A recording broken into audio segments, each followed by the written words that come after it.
So, good afternoon, everyone. Thank you very much for the invitation and for the opportunity to present my research. Today, I will discuss CPEC 2.0 in a period when economic corridors are no longer just infrastructure projects. They are increasingly part of a broader geoeconomic competition where connectivity itself becomes a strategic instrument, including ports, railways, energy grids, and industrial zones. My core argument is that CPEC has entered its most demanding phase because moving from building infrastructure to building an industrial and investment ecosystem requires not only capital, but also institutional capacity, macro-financial stability, and security. So we are going to cover some points. Of course, due to the time, maybe we will skip some parts. But we will see CPEC as a corridor and in the context of the Belt and Road Initiative and connectivity competition context. The phase 1 outcomes, so what was already delivered. And the phase 2 bottlenecks, so the main issues related to CEZs and logistics.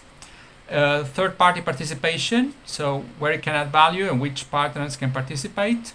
And risk landscape and policy options about governance, finance, security, and sustainability. So to understand CPEC, we must start from a broader global trend. Economic corridors have become central to international politics. Today, influence is not created only through military power or diplomacy, but also through logistics, infrastructure finance, industrial standards, and network control. Ports, rail links, pipelines, and digital infrastructure can reshape trade routes, create long-term dependencies, and shift bargaining powers.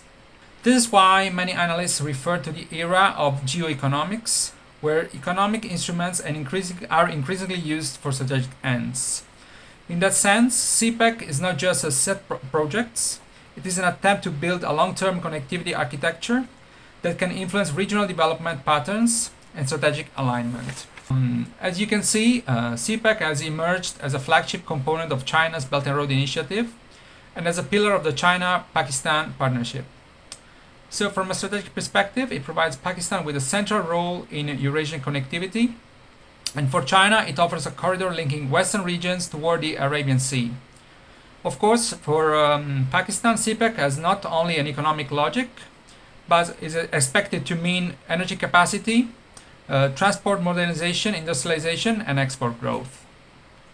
So you can see the strategic logic of the CPEC is to diversify routes and reduce transit time from inland Western China to Pakistan, address Pakistan's energy and transport gaps, create industrial clusters, CEZs, and export capacity, and enable third-party co-investment as CPEC moves beyond early harvest projects.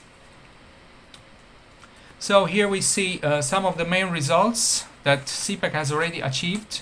So the delivered outputs, you can see that already has been created 236,000 jobs, has added power to the Pakistan energetic system, and they have built highways for Pakistan, of course, to develop transportation in the country.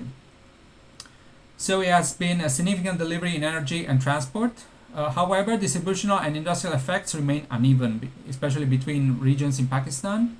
So what can we expect from phase 2 about the industrialization via CEZs and logistics? So we have a set of priorities, which is an official list that you can read on the slide. But there are some bottlenecks that we already experienced during phase 1 and that need to be solved for the transition towards phase 2. So for example, about land acquisition and resettlements, about water and power availability and cost recovery, one window approvals and custom facilitation, and of course the security and political regulatory predictability. So I suppose that phase 2 success depends on investibility, about land, utilities, governance clarity, and predictable security. So of course all these points are detailed in the paper that you can read later, but for now we go on. So what are the main constraints for the implementation of phase 2 of CPEC? The first one is about governance, fragmented mandates, a weak window of clearance, slow deep resolution. So we need to improve the governance in order to make it easier for phase 2 to be implemented. The second one is about finance. So there is an issue that has been underlined by some scholars about debt for Pakistan and tariffs uncertainty. Of course, also limited bankable PPP pipelines. And the local political economy.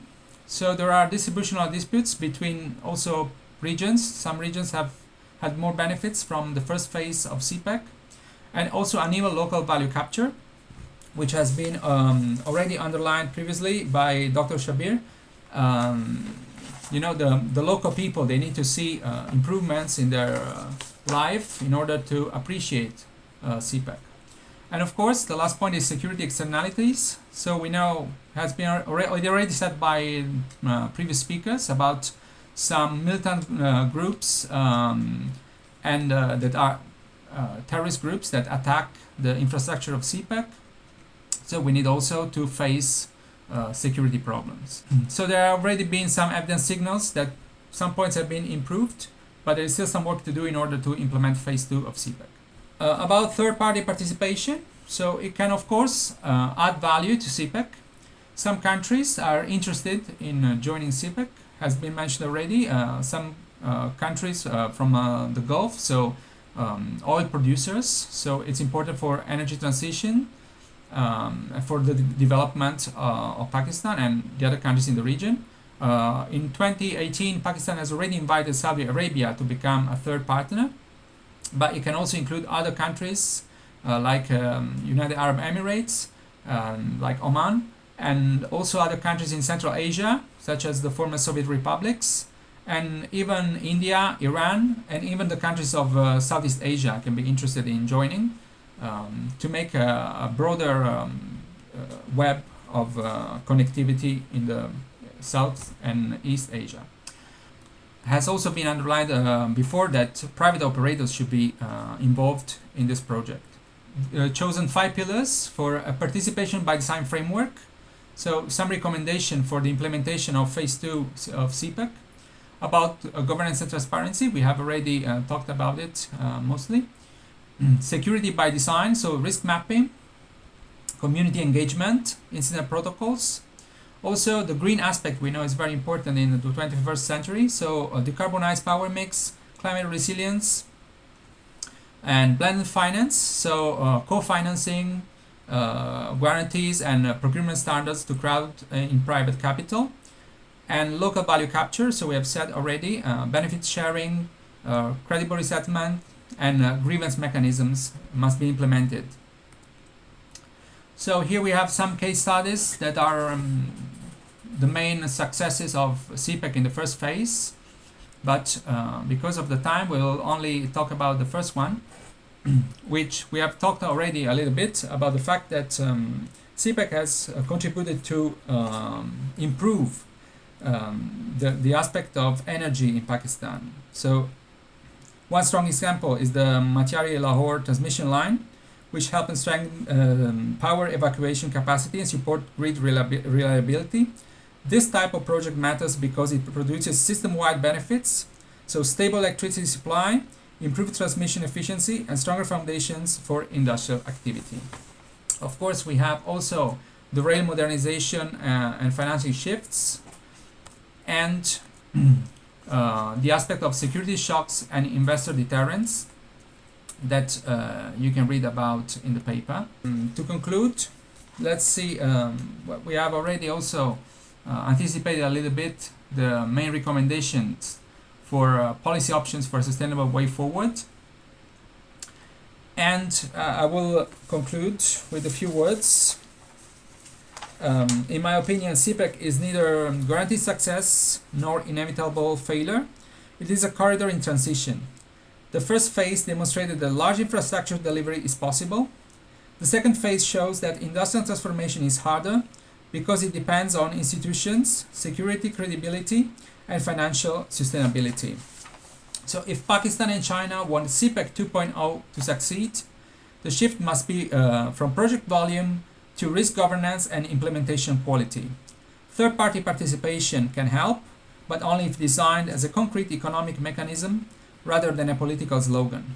So in conclusion, the future of CPEC 2.0 depends on turning connectivity into measurable development outcomes, including production, jobs, exports, and long-term resilience. So thank you very much for your attention. I look forward to your questions. Thank you very much, Nabi, for your very nice presentation. The audience enjoyed your presentation. I would